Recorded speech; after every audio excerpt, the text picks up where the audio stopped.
Saudara, dua unit rumah semi permanen di Aceh Tenggara hangus terbakar. Belum diketahui penyebab dari kebakaran ini, namun kerugian ditaksir mencapai puluhan juta rupiah.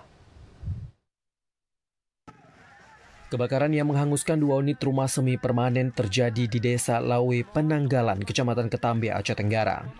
Kebakaran terjadi pada Minggu sore sekitar pukul 16 waktu Indonesia Barat.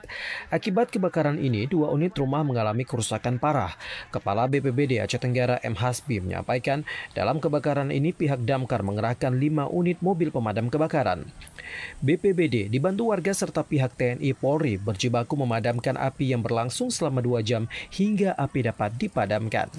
Belum diketahui penyebab dari kebakaran ini dikarenakan saat terjadinya kebakaran, pemilik rumah sedang tidak berada di tempat.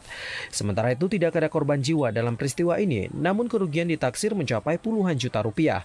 Saat ini korban kebakaran untuk sementara waktu tinggal di rumah keluarga mereka dan berharap adanya bantuan dari pemerintah. Dari Aceh Tenggara, Abdul Aziz TVRI melaporkan.